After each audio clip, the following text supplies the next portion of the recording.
Chapter 9. Secure, Contain, Break In. I didn't know what Omen did to the body.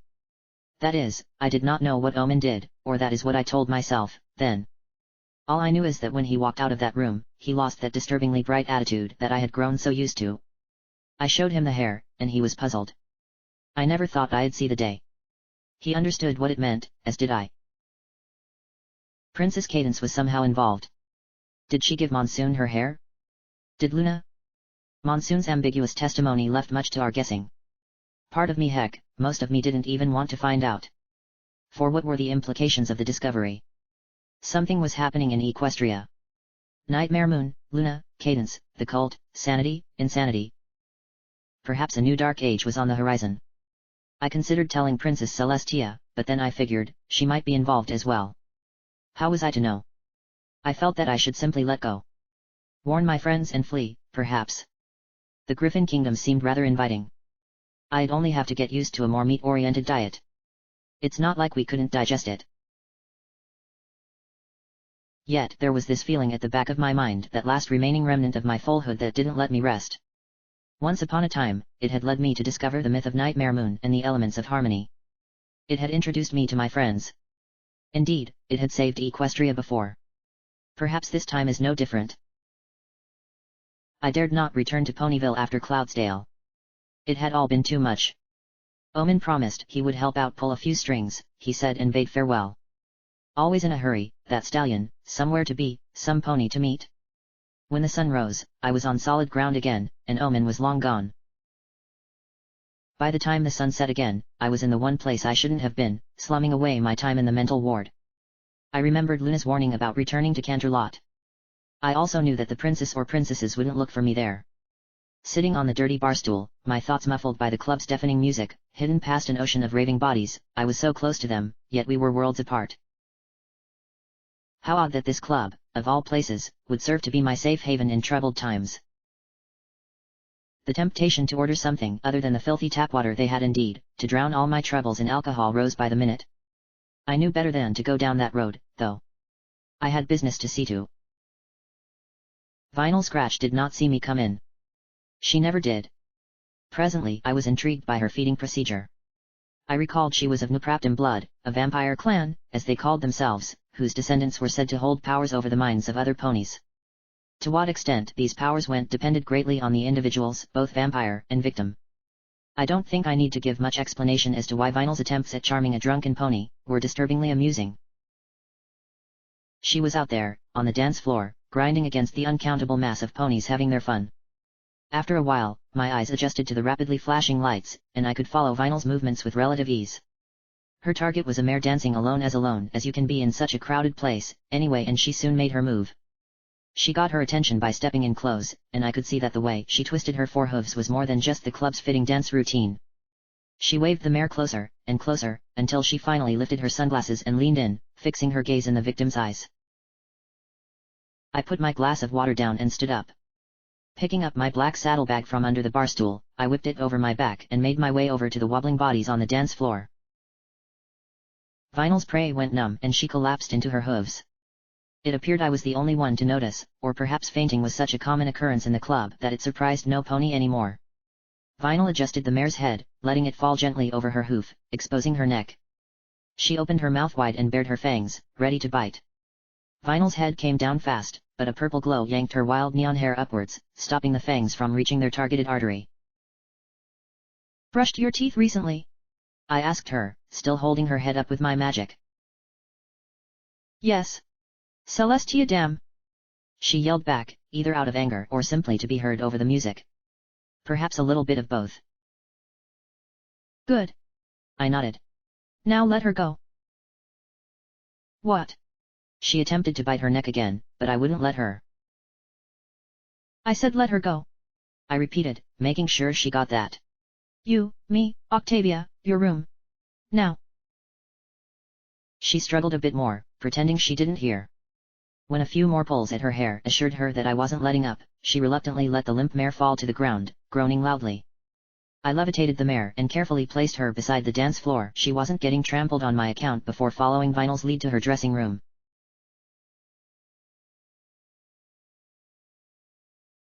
I leaned on Vinyl's dressing table, my bag on the floor to the side. I pushed my wounded cheek up and down gently. This light massage helped with that constant, numb pain, I found. "Isn't it midnight yet?"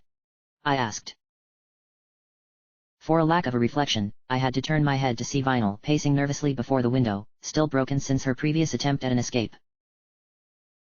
"If Tavi's not here, no it isn't," she replied. "Are you certain?" "Yes. She gets very anal about time. She's never late." I turned back and continued looking at my scar in the mirror. What is she even doing all night? Or where? Like I know. I'm just glad I don't have to babysit her 24/7. Don't you like her company? It's not like that. If she hadn't been long dead, I imagined she'd have been blushing. It's just, the only thing worse than a devorator is a fledgling devorator. Oh. I put up my injured hoof and began examining the bite wound. It seemed to be healing well. "'Cause it's always solitude this, animalism that. City's got everything we want. Food, shelter, everything. And they'd still rather just go walk around in the woods or something. Those vamps just ain't right in the head, I say." "That's not very nice of you to say," a new voice cut in. I stopped looking at my wounds, turning to the newly arrived Octavia. She sat on a chair by the opposite wall, her legs crossed comfortably. "And I really wish she'd stop doing that," Vinyl said, pointing at her accusingly. "It's always nice to see you as well," Octavia replied. She then turned to me. "The very same, Miss Twilight." I nodded at her in greeting. "The pleasure is all mine." "Oh, will you two stop?" Vinyl groaned. "Yes," Octavia said to Vinyl, "I assume she's here for a reason. Most likely she wants to talk about Miss Aurora." I was glad that at least one of them remembered. Aurora Iris was the name of the young unicorn mare who had gone missing, and after Vinyl revealed that she, too, suffered from that ominous bad blood disease, I asked these two to look further into the matter. "Indeed," I said. "Have you found out anything?" "No," Vinyl was quick to the response. "Saw her friends in the club. Asked them about her. And you know what? They didn't even know what I was talking about." "Entirely correct," Octavia said. "While I do not have the connections that our mutual friend here does, I did ask around among the few ponies that I do know. No pony seems to remember her. Her name was even scraped off her apartment door up on the tower. It's almost as if she had never been to Canterlot." "Almost?" I asked. "Yeah, and that's the creepy part," Vinyl said. "It's like ponies who should know her don't, and those who don't kinda do." "What Miss Vinyl is trying to say is, I believe," Octavia interjected, "that we did ask regulars in the club. Ponies who come here often, but didn't seem to be personally acquainted with Miss Aurora. Some of them remembered seeing a pony, who fit her description, albeit they couldn't, understandably, give us much more than that. And let me just say," Vinyl continued, "that I'm totally out of this. You know? I don't know what's happened to her, and I don't care. So, yeah, we did what you want, now leave us alone. 'Cause, you know, we intend to live forever." She gulped. "Isn't that right, Tavi?" Octavia didn't look at her. "Indeed, Miss Vinyl's concerns are not unfounded." See? Vinyl asked, twitching nervously. "And while I do share them," Octavia went on, still only looking at me, "I want you to know that I continue to stand by you. If you require my further assistance in the matter, do not hesitate to ask." "What?" Vinyl snapped, shaking visibly. "Are you insane? We just saw a pony get erased from the world. Damnatio memoriae, Tavi."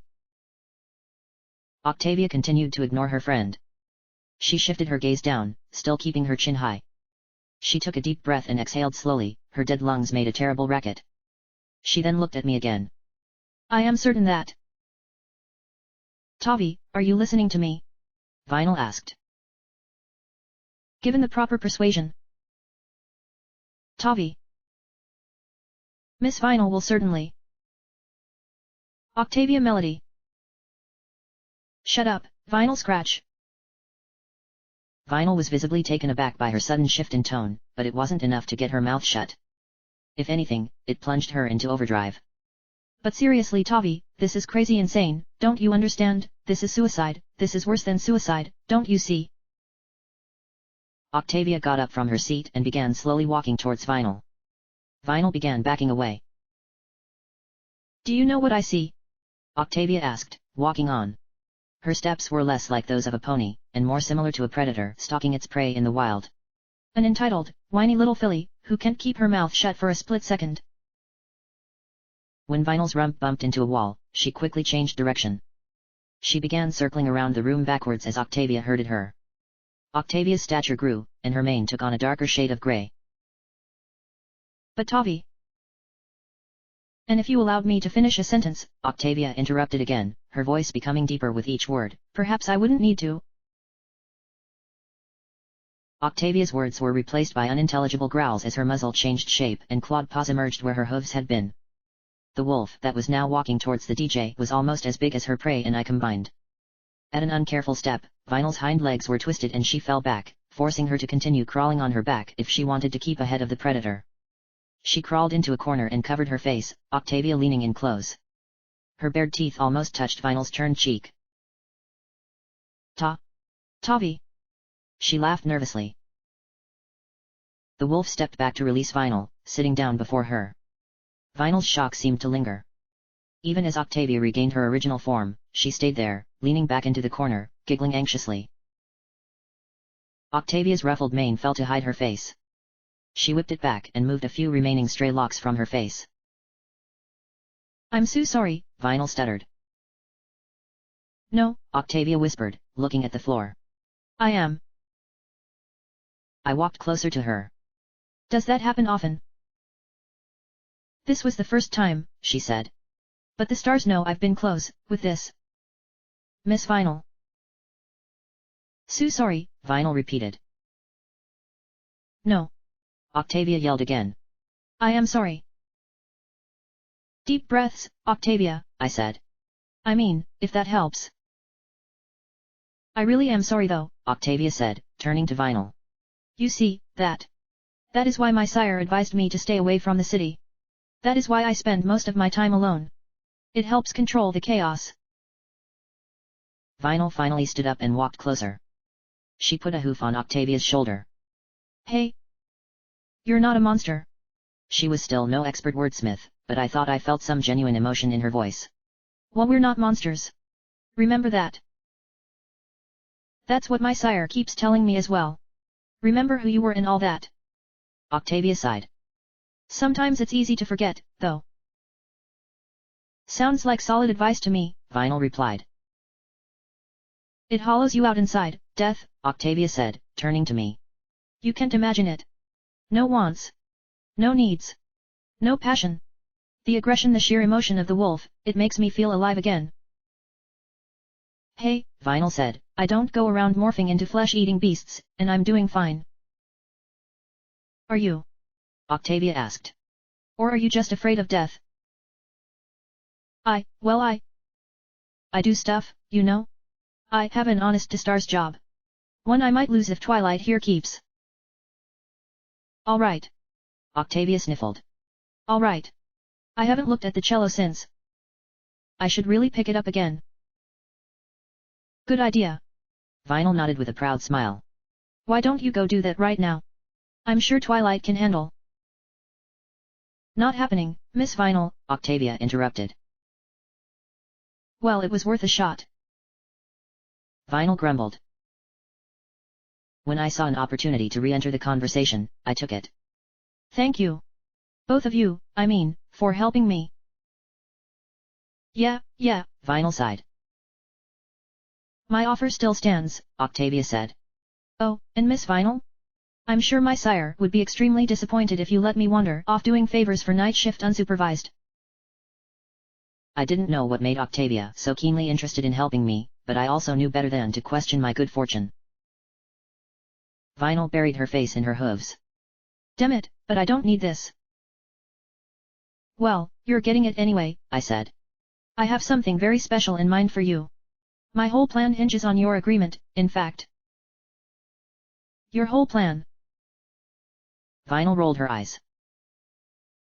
For you see, I believe I know what happened to Aurora Iris. I saw night guards around her apartment the last time I was here. And I saw two of them carry off a large case somewhere into the mountains. A case big enough for a pony. Wait, Octavia cut in. Are you saying that the night guard? That is Luna. I think they took her to containment, alive or not. I intend to find out why. And that is the reason I'll need you. Containment? Octavia asked. That's where I was brought back, isn't it? I can tell you where the entrance is located, if that's what you need. Somewhere in the mountains, no? I asked. I was hoping you could do more than just that. What? Vinyl interjected. You want to get inside that top-secret place where Luna makes her night guards. That's the idea. Are you even sure that this Aurora chick is even in there? She probably is. Is it too late for me to opt out? It definitely is. Forgive me, Miss Twilight, Octavia said, but it does sound like a risky undertaking. You are operating on conjecture. Suffice it to say, I said, I really have no choice in the matter. The sooner we get in there, the greater the chance we'll find her. I see, she replied. How about tomorrow evening? Tavi. Vinyl cut in. Are you seriously? One look from Octavia silenced her. Tomorrow? I asked. That's the evening of the gala, isn't it? And? Octavia gave a devious grin. All the more reason for the princess to be distracted. Except this is a short gala. Vinyl cut in again. Octavia and I looked at her questioningly. Oh, of course, you're out of town all the time, you too. They've pushed back the start of the Triple G, been big news. It's like, some last-minute decision. Pushed back? I asked. Yeah, Vinyl continued. Sure, it'll go all night till dawn, but it'll only start at midnight. Sort of, to give Cadence more time to prepare. That's what I pieced together, anyway, since I don't exactly get out much for these big announcements they do in the afternoons. Sun hurts my eyes, you know. And we lowlives never get invited anyway, so. Not all guests are from Canterlot, though, Octavia said. If we didn't hear about it, surely neither have they, or not all of them. Certainly the princesses are preparing to cater to the guests that happen to arrive on time, that is, early. They'd have to placate a lot of disgruntled nobles, I said, explaining everything. Sounds like total chaos. It's perfect. Octavia smiled. It is settled then. I picked my bag up and took out Monsoon's hair amulet. It levitated gently over to the very confused Vinyl scratch and dropped down around her head. She visibly shuddered as the string encircled her neck. There aren't many things out there that would make a vampire feel cold, truly, the amulet was special. Well, what is this? She asked. It's what you're going to be wearing. Can you feel it, the surging magic? Yes. She looked at the amulet in complete bedazzlement. I've never. It will vastly improve your inherent magical ability. Get used to power, Vinyl. We're going to need it.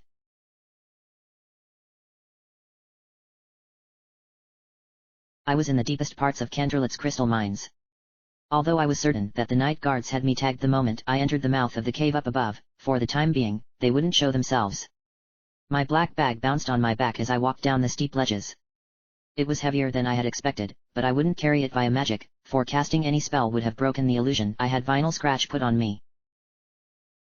Memories flooded my mind. I passed the very place where the changeling Queen Chrysalis had taken Cadence and myself so long ago.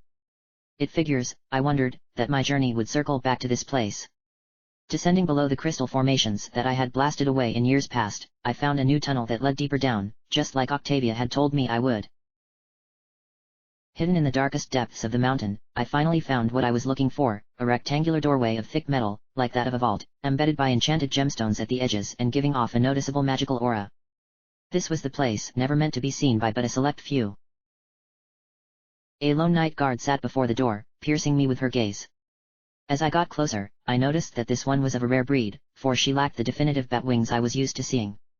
From her dark, scaly forehead sprouted instead a long, jagged horn, not altogether unlike that of a changeling. I pondered whether this had any further implications as to Luna's past, or if it was but a curious coincidence. Halt! The night guard lifted a hoof, stopping me. Who goes there? Do they all enjoy speaking yet old Quest or is it just this odd one? I tipped my hat and held my head high. Lulamoon, I answered. Trixie Lulamoon. A thin line of light shot up vertically across the middle of the door, and the heavy metal parted with the sound of rushing air. The two halves slid into opposite sides of the embracing rock as the night guard stepped aside, allowing me passage. The room I entered was one of moderate size and seemed entirely sterile. Smooth walls of silvery metal held a similar ceiling above a floor all the same. Another door, identical to the one I had just passed, blocked my way forward. The entrance closed behind me, leaving me in complete darkness for a little while. I noticed a faint, barely sensible aura in the air that sounded like authority and tasted like oppression. White light flashed and flooded the room, leaving me to rub my eyes in pain. When I could finally open them, 4 night guards stood before me, 1 unicorn mare and 3 of the common Pegasus breed, all stallions. I noticed that the unicorn had a small, nondescript metal ring around her horn. Considering that night guards weren't known for their love of fashion, I assumed its purpose was practical rather than decorative. The guards' faces bore no expression, perhaps save for a speck of disdain. I straightened my back and looked at them confidently. I needed to sell that I've been here before. Wordlessly, 2 Pegasi walked behind me as the third reached to take off my cape and hat. I didn't resist. My bag was the last to go, being placed neatly at the wall by my carefully folded clothes. The unicorn, then, stepped up. Head down, legs apart, she gave the order. I'd rather not, I said. Head down, legs apart. Refresh my memory, please. I mimicked Trixie's haughty attitude as best I could. Why do I need to go through this, again? The unicorn looked at me impatiently. I don't like it at all, I said. And we don't like your attitude, she responded. Illusion check is compulsory. Even for you. Especially for you. She waited a moment, but I didn't budge. Present your horn. I figured that's what this is about. And I definitely don't want them going through with it, else my little adventure could come to a premature end. You know. I began, taking a few steps to the side, leaving the circle of guards. I think you know me. You have to. I'm one of Luna's oldest agents. Tisk, the mare spat. I walked around her. She didn't even bother to move her head to follow me with her gaze. I put my bag on again and turned so that they could clearly see it. The guards slowly turned and shot me impatient gazes. You're not getting in until you pass the test, she said. But please, make me report this. Lifting a hoof, I pointed at a small hole cut into the side of the bag. That won't be necessary. Look. The Pegasi turned to look, and I tried desperately to stop myself from shaking. I had reached the fulcrum of my entire plan. But it would work. It had to. The unicorn raised an eyebrow at me, giving an expression of discontent. I pointed at the hole again. Come on. She rolled her eyes, then began walking closer, squinting to look into the hole in the meantime. I thought my heart was going to split my chest in two. Her steps stopped. I took a deep breath. Her eyes went wide. I exhaled. She lifted her head and shook it before looking at me confusedly. She turned towards the rest of the guards, each standing stunned, looking at my bag as well. For a moment, I saw a hint of defiance in her eyes, and she blinked repeatedly, as if trying to blink away a daydream. Now, please, Mississippi. I began, getting her attention again. Skyglow, she finished for me. She stood at attention. Miss Skyglow. Are you certain you need to perform the illusion check twice? What? She said the word lousily, cocking her head and giving me a confused look. Her eyes seemed empty and defocused, as if she had forgotten to close them before falling asleep. I couldn't help but smile. You've just checked me. I came off clean. Don't you remember? She looked away for a moment, putting a hoof to her forehead. She shuddered, put her hoof down, then looked at me again. Yes, yes I do. Her words were slow and lazy. She gulped. I do now. Would you kindly let me pass? Oh. Of course. She walked to the door and put a hoof at the center. The metal parted, opening the way forward. Now, please, I added, leave me alone for a moment. I looked at my hat and cape, sitting on the floor. Getting dressed. The guards nodded sluggishly and left the room, leaving me alone. I can barely believe it. We did it. I looked down at my clothes again. The witch hat was but an old hearth-warming cap that Vinyl had dredged up from her wardrobe, and the cape was a large piece of rag cloth, once an oversized doormat to the mental ward. It even said welcome. Yet to the guards they were Trixie's brilliantly sewn stage attire, complete with their vibrant colors and celestial pictures. Wearing these things, somehow, I still felt less stupid than I would have wearing the actual thing. After putting them on again, I put my bag onto the floor, laying it on its side. I looked into the tiny hole as a grin crept onto my face. When I opened the bag, a pair of very, very angry eyes greeted me in turn. Not much was left intact of Vinyl scratch, I only barely managed to squeeze in her head, tying the string of the hair amulet around her horn. Her dead heart was jammed up the stub of her neck as far as could be, wired to the brain by only a few loose veins. The rest of her we had packaged and hidden, in relative safety, back in her nightclub room. Because honestly, if some pony broke in, and found a bunch of body parts there, it's not like they'd tell anyone. Her head lay sideways, one of her eyes pointed at the hole. She couldn't turn to look directly at me, but I saw her eyes shifting in my direction. I'm going to kill you, she mouthed, exaggerating her facial movements to make sure I received the message. I'll bite your legs off.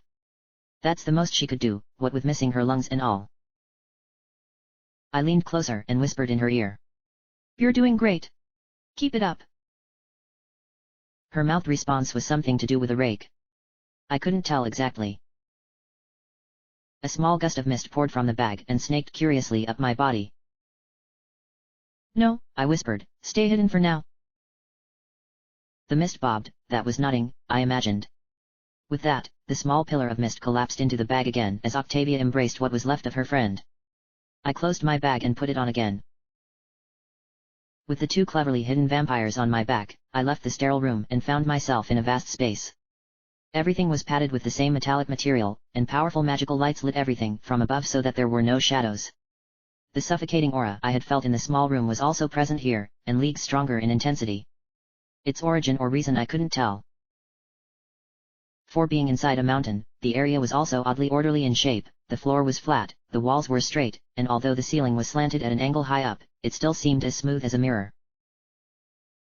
Filling up this enormous space were ponies innumerable. Pegasus night guards in scale armor marched up and down, blades attached to their wings. Clearly, in here, they weren't meant to fly but to keep order. Their unicorn counterparts, although much fewer in number, walked about as well, consulting groups and individuals, and being saluted in turn. A few regular unicorns like myself walked about as well, often wearing lab coats, and some of them even had surgical masks hanging around their necks.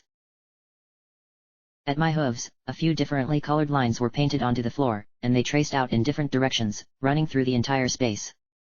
Etched into the floor were also a few words at the beginning of each line. The red line was marked with large-scale containment and led to a gigantic archway at the far end. The green line turned to the right and led to a set of stairs, the labs. Apparently. The third, blue line ran to a smaller tunnel beside the large archway, and was specified as the guide to small-scale containment. To the left, there was another, smaller space blocked off by a tall glass wall, through which the only way seemed to be yet another vault door. Inside I could see more regular unicorns, all night shift employees, I imagined, exchanging papers, writing in books and notepads as they slaved away at boring but necessary paperwork. To the right, taking up considerable space in the room, was a something like a stage. A portion of the floor stood higher than the rest of the level.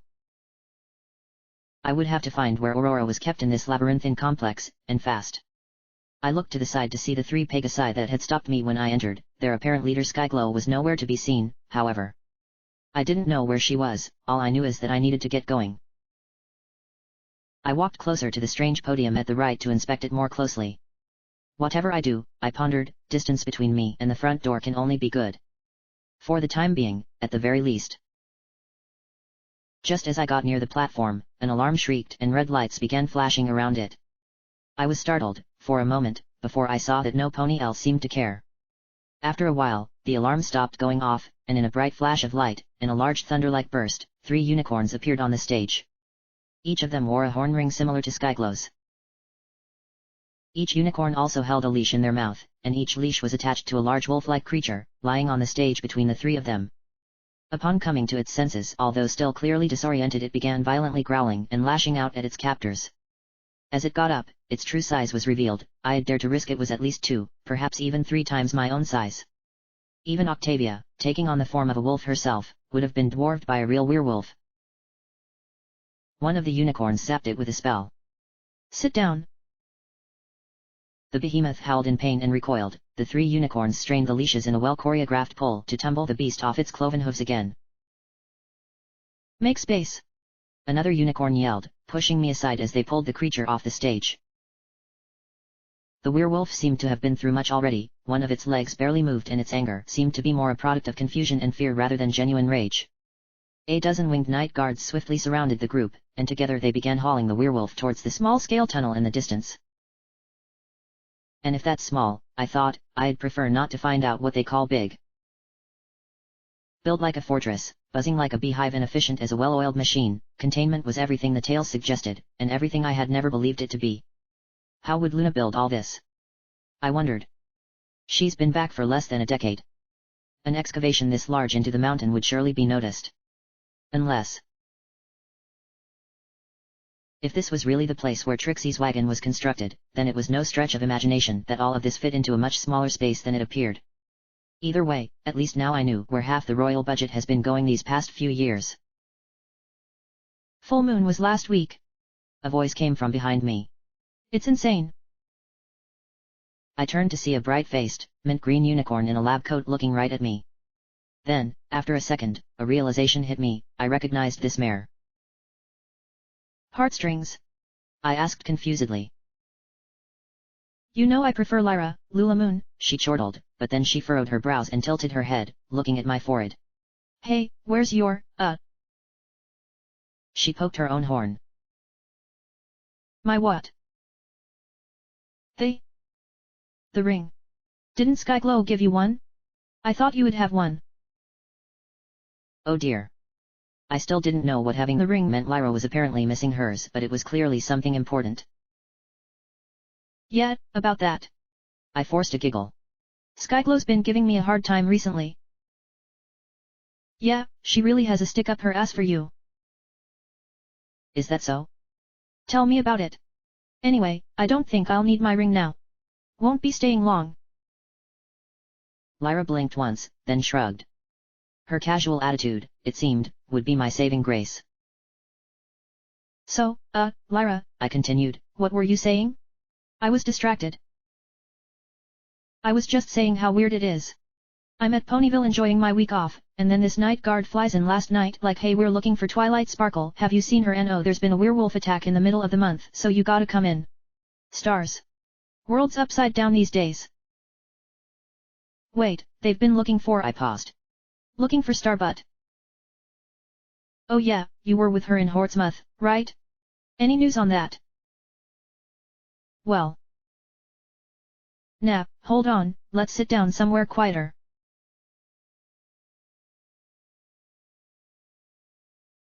Behind the glass wall, the noise of the main area was dampened to a barely audible murmur. I sat at a desk, my bag within reach. Looking around, I found this office, for lack of a better word, to be quite homely. Shelves lined the other wall, and large tomes lay side by side on them, each signed with a date. The youngest, at the far left, seemed to be from a few months after Luna's return, the beginning of night shift, no doubt. Lyra was off fetching another book from a shelf further down the aisle. You seen the zombies? I heard a lab-coated mare ask a stallion by another desk. It's dinner soon, he replied in a tired tone. But, I mean, who does that? Just dump 3 towns worth of corpses in the same cell. Oh hey. And I have to sort them now. Like, I get a black and white photo of this old hag from Ponyville, and they send me in there to find her. I was thinking a hay sandwich. Half her face was missing. She had no eyes. Her brains were dripping through her jaw. And there goes my appetite. See, this is why no pony wants to work with you. Lyra's eventual return made me shift my attention away from that riveting conversation. She dropped the book onto the desk and sat down opposite to me. Opening it somewhere past the middle, she quickly skimmed the page before putting her hoof triumphantly under a certain line. See? I remember it 'cause it was with that hotshot sparkle. I played along. It's good to see Luna finally sending her out to see the real world. Yeah. She needs that lesson, I think, always just sitting in Ponyville. Being shielded like that. She stopped for a moment. Not that every pony needs to see the world. I mean, I'd sooner operate 100 monsters than actually go out and wrestle one myself. It was around this time that she began trailing off. I do so love the bipeds. Always interesting. Opposable thumbs, Trixie. Opposable thumbs. And you do the paperwork too, I carefully said. Well, yeah, it's alright. Good pay. She sighed. So anyway, what happened in Hortsmouth? You don't know? I asked in feigned surprise. Sparky said she'd write a report. Well, she didn't. Or it didn't reach us plebeians down here if she did. I'm sorry, but I'm not here to report on Hortsmouth. It's something else. What? She tilted her head in surprise, then looked down at the book. No. She then said, looking at me again. Hortsmouth. Says so right here. You're still on Hortsmouth until we get the report. It's a private matter, I replied. Private matter. She raised an eyebrow. I reached for my bag and put it on the desk, whole facing Lyra. Yes. I'd like to know about some pony, an old friend of mine. I really didn't know where else to ask. You do know that's not why we're here, right? She asked. Take it to the Royal Guard. Please, I said. It's very important. Come on, Vinyl. Work your magic. Sure, Lyra replied. What do you need? Look here, I said, pointing at the hole in the bag. Blatant, yes, but desperate times. Lyra's pupils diluted slightly as Vinyl's mind spell reached her. Now, I began, please tell me about one Aurora Iris. Do you know anything about her? Aurora? She asked. Aurora Iris. A unicorn. If she was brought here, it would have happened around a week ago. She seemed to struggle to form words. I don't know. I mean Can you check for me? Would it be in this book? Why? She shook her head. No. She looked down, and mumbled under her nose. No. Are you sure? I reached for the book, but Lyra gasped and quickly slapped my hoof away. Yes, she said. No, not in the book. It's not in there. It's not in there. I could tell by the look in her eyes that she was struggling. Although I wasn't convinced by her words, I put my hoof down, deciding not to push her too hard. She grabbed the book and held it jealously at her chest. Can't you tell me anything? I asked. I can, she answered quickly. Will you? Her mouth opened, but no sound came. She looked down again, mumbling something. Then she looked at me again. I'll show you. Thank you. She didn't seem to register my words. Thank you, Lyra, I repeated. Thank you. She burst. I mean, you're welcome. She clung onto the book like a filly clings to her blanket at night. I stood up, putting my bag back on. I didn't know how long the tenuous hold of Vinyl's spell would last. Then let's go. I'd like to get this over with as soon as possible. Lyra got up as well, standing awkwardly on 3 legs as she held the book with the 4th. I raised an eyebrow. I think you can put that down now.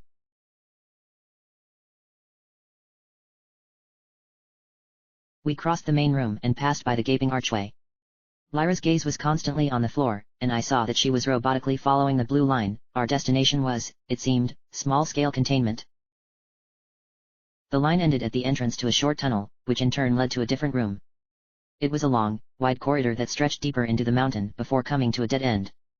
A sign hung from the ceiling at the entrance, declaring this place to be Containment Block S No. 1. Smaller letters just below read Cells 1 to 30. From the look of it, this was something similar to a prison block, simple cells with iron bars lined along the wall as a few night guards patrolled up and down. A small, crammed office was wedged into the corner beside the entrance, and a night guard looked at us from within with a raised brow. Opposite to the office there was also a stairwell, going further down. I turned to Lyra questioningly. Where are we going? Aurora, she replied. Aurora, she's at the B. At the end. Lyra nodded at the guard in the office, and began slowly walking forward. She was still looking at the ground, although there was no line to follow. I could see her mouth move, she kept on mumbling to herself. At the end, at the end, at the end. Lyra led me past many cells. Some were empty, others were locked tight, and the occasional reaching hoof or other appendage from within was quickly pushed back into the cell by one of the patrolling Pegasi. In the end, we reached the end of the corridor indeed. Lyra stood by the wall at the end of the tunnel and pointed at cell number 30, which stood empty. Its open door I could interpret only as an invitation. What is this? I asked Lyra. Where's Aurora? She looked behind me before whispering, I'm sorry. I heard the clatter of hooves, and before I turned, my head was bashed with such force that I banged it on the floor afterwards. A swift kick landed me inside the cell. I wasn't knocked out, luckily, and when the ringing in my ears stopped, I thanked the stars that I only felt blood running down the side of my head from split skin, my skull wasn't fractured. When I managed to look up, I saw several Pegasi at the entrance to the cell, and a grinning Skyglow. Lyra stepped back behind them sheepishly, avoiding my gaze. Skyglow lifted a hoof, and two Pegasi stepped closer, pinning me to the ground as they removed my hat and cape. I didn't even resist, weak as I was, I wouldn't have wanted to risk getting on the wrong end of their wing blades. My bag was the last to go, being given over to Lyra. The guards stepped aside, and Skyglow came up above me with a triumphant sneer. Well, well, well, she said. You got in, Trixie, I'll give you that. But did you really think you were going to get far? Rules are rules, you know. I stood up, looking her in the eye. She looked back at Lyra. Excellent work, by the way, Dr. Heartstrings. Lyra nodded at her. Thank you, but you really had more to do with this than I did. If you hadn't realized what happened in time.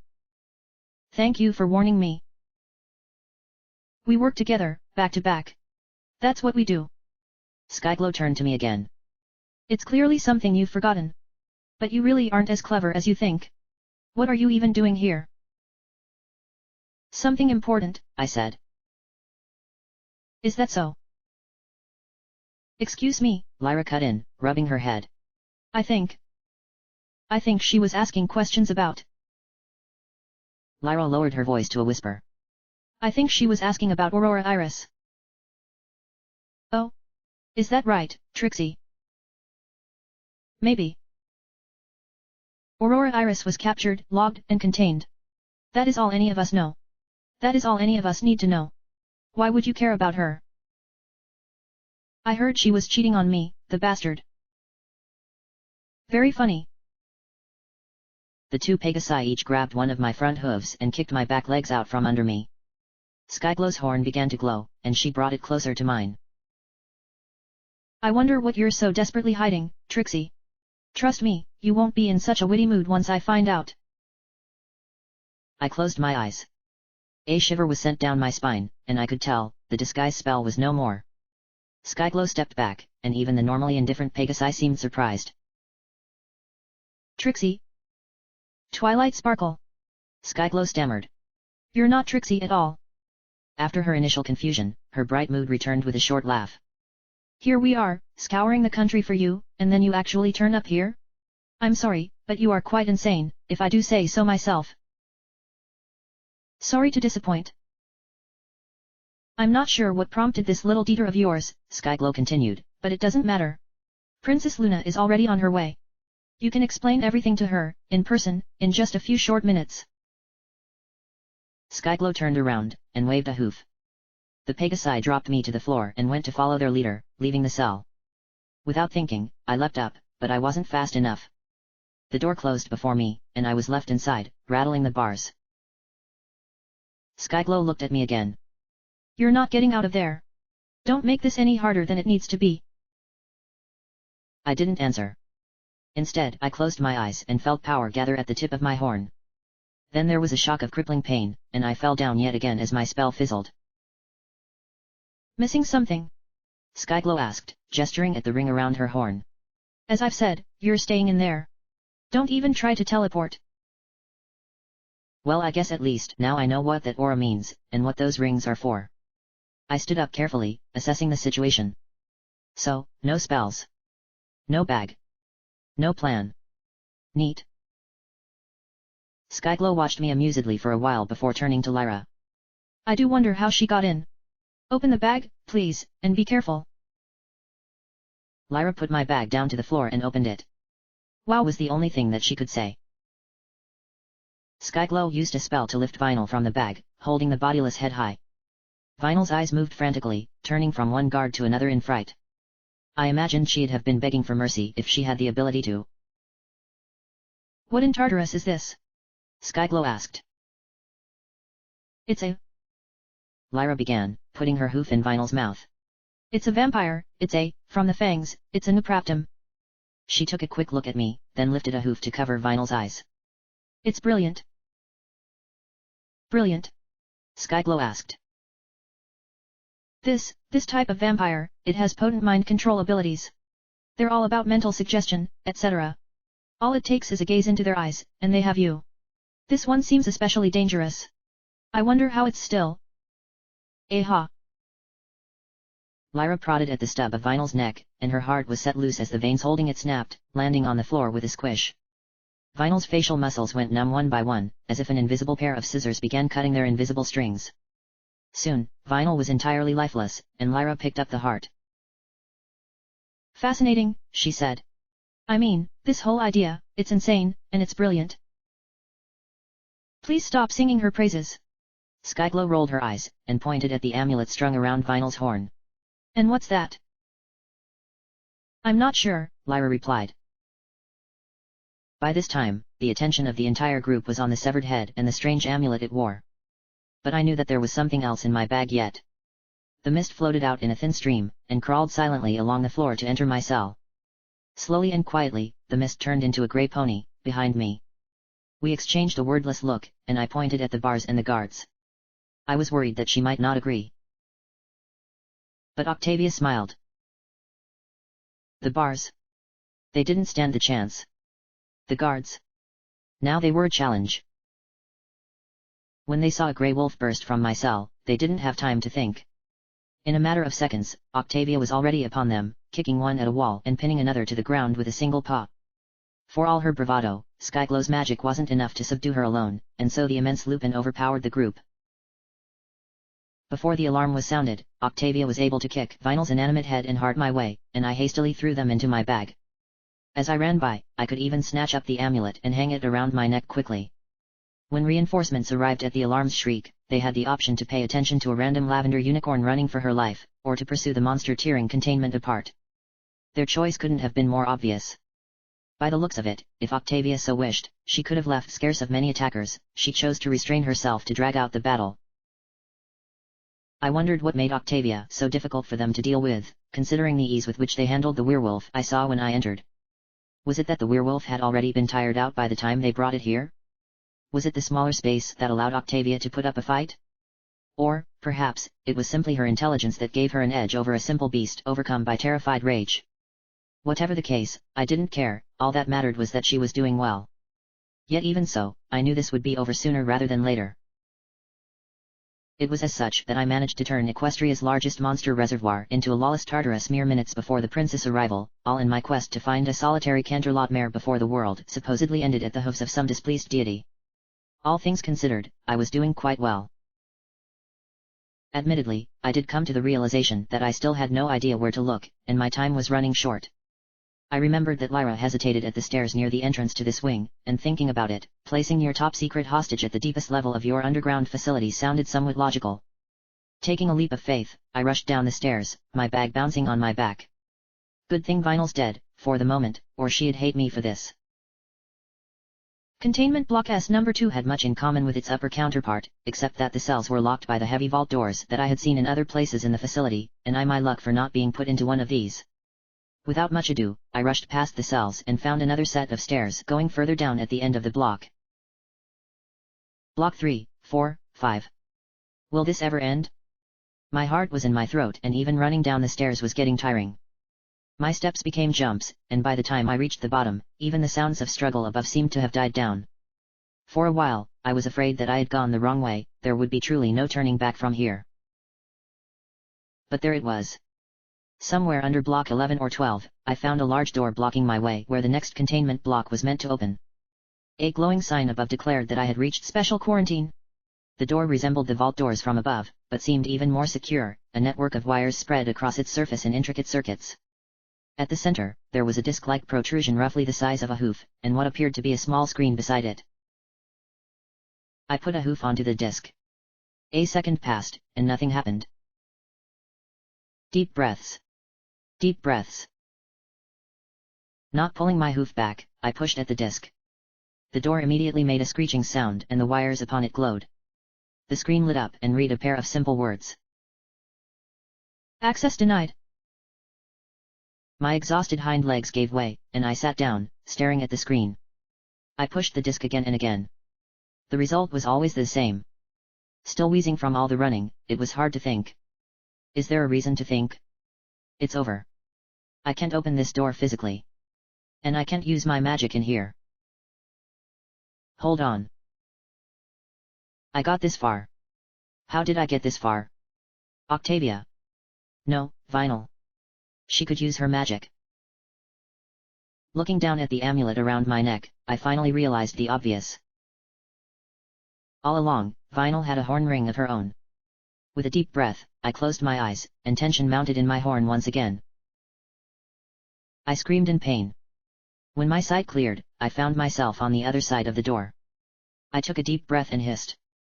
My horn felt colder than ice. My body was boiling. My head was splitting. But I did it.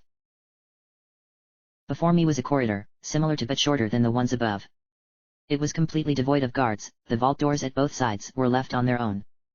If Aurora Iris or what remained of her was yet to be found in containment, I knew that this would be where she is. I only needed to find the cell. The closest cell, on my right, was marked by a small sign as D.Q., in writing I could tell to be Luna's. With the letters I've received over the years, I've learned to recognize it.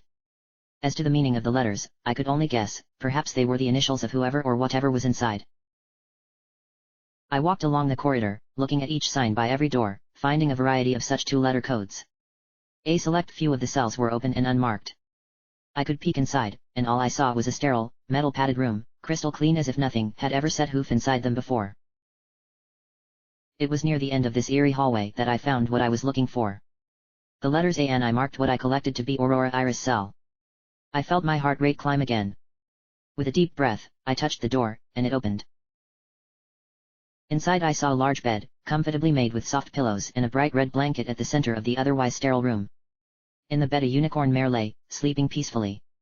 Empty patches in her otherwise luscious deep blue mane showed the signs of pulling, her white coat held a thin layer of dust, as if she hadn't moved in a long time. I walked up beside the bed and pulled the blanket off her. She didn't flinch. Aurora Iris? I asked. She slept on. Aurora Iris. I shook her slightly, calling her name again and again, always to no response. The shaking turned violent and the bed rocked under her. Wake up. I only have a few minutes. Wake up, damn you. Wake up. Losing my temper entirely, I pushed her out of the bed. She landed on the other side, colliding with the cold metal floor with a thud. I swiftly ran around the bed to see the mare holding her head. She stood up slowly, nearly tripping as she did. Looking around in confusion, she finally fixed her stare on me. Where am I? She asked. I don't know what I was expecting. Yeah, you're. She charged at me and knocked me down, standing over me and looking at me with an expression that no sane pony could make. I didn't do it. She yelled. I swear. She then ran off, galloping around the room with no direction, yelling unintelligible half-sentences and broken words at the top of her lungs. I didn't. I did. I know I didn't kill him. I don't know. What happened? I know. She stopped as suddenly as she had started, sitting down and staring at the wall before her, mumbling further ravings. Why is she looking at me like that? Why? I didn't ask her. I didn't. I walked up to her carefully. Who's looking at you? She turned to me with an empty stare. Cadence. Tears began rolling from her eyes. Cadence. She repeated through clenched teeth. Cadence. What did she do? Why did she have to look at me? Why not any pony else? She turned away from me, facing the wall, rocking herself back and forth gently. It wasn't long before she began scraping at her head with her hooves, scrubbing her mane. I don't know, she whispered to herself. I can feel her eyes on me. I never. I wouldn't. I can't even remember. What happened? Why did she look? Her stare. Her mad mumblings eventually deteriorated to little more than a horrid gurgling, forced painfully through her stiff throat. And finally, I broke. I sat down as well. Then I collapsed, falling to my side. The coldness of the floor was the only thing keeping me from passing out. So this is the mare I risked and, so it would seem, lost everything to get to. Whatever happened to her, whatever Cadence did or didn't do, none of that matters now. Aurora's mind is gone, and mine might be soon as well. She's been turned inside out. Will I? Once Luna is through with me, I know, the darkness is all that remains. Will I end up like Aurora, lobotomized and locked up in a cell? Or worse? Is there any worse? There we were, each of us sobbing on the cold floor, one mare already insane, and another on the brink. I curled up, hugging and fondling my own tail, catatonic. After a while, I heard the sound of hooves nearing. I didn't look. Aurora screamed, then fell silent. Rise, Princess Luna's voice commanded. Her voice rushed over me, and like a crushing tide, swept my fear away. I took a deep breath and sat up. I still wouldn't look at Luna, but I caught a glimpse of Aurora. She wasn't dead, only sleeping. Stand, Luna said. I stood up. Slowly, I turned towards Luna. I paid no mind to the night guards that were her escort, looking the princess straight in the eye. I didn't want her last memory of me to be of a crippled mare lying on the ground. Next to Luna and the guards, Octavia floated, although she was a pony. Once again, a wolf's oversized hind leg twitched where one of her legs should have been. Driven into her forehead was a crossbow bolt whose tip, I imagined, was silver. One of her eyes was completely unresponsive, the other, independent of its pair, slowly turned in its socket to look at me. Sorry, she choked. Luna threw the incapacitated Octavia to the floor. We've found monsoon descent, Luna said. We are thoroughly disappointed. If I'd denied to myself what happened to Monsoon, I could do it no longer. How interesting it is, to see Luna in such a new light. How she would do so much protect Cadence's terrible secret. I said nothing. Blue light engulfed the sleeping Aurora, taking her back to her bed and tucking her in gently. The amulet lit up with light too, and, ripping its string in two, floated to Luna. The bag was the next to fly up, its mouth opened and Vinyl's head and heart came rolling out next to Octavia. We could have them burned, Luna said. We should make you watch. But you won't, will you? Yet she scoffs at the thought of murder, clinging on to her last remaining shred of morality. For Aurora, and the rest of her victims, death would have been a release. Keep telling yourself you're a good princess, Luna. We both know the truth. I blinked once. 'Tis with a heavy heart that we make this decision, Twilight Sparkle. Luna's magic surrounded the bolt between Octavia's eyes, and with a pull, liberated her from it. As the wound healed, Octavia's wolf leg shrunk and turned into a proper, hooved leg, and her eyes quickly regained their synchrony. She hopped onto her hooves and bowed deep before Luna. Tell Vinyl Scratch, Luna said, that this was her final warning. As it was yours. She pointed towards the cell's door, still open. Take your friend and leave. You will be escorted outside. Octavia quickly, and without a word, gathered Vinyl's remains into my bag and left the cell. The guards followed as the door closed behind them, leaving only Luna and me and the sleeping Aurora inside. Are you going to blank me? I asked Luna. Know that if I had found any other pony, in this room, we would not be having this conversation. And you won't kill me. You must think me a monster. And in many ways, you would be right. She glanced at Aurora for a moment. You must realize, however, that I am not the kind of monster you have deluded yourself into thinking I am. Aren't you? What are you going to do, then? I have come to ask for a favor. The world forgetting, by the world forgot.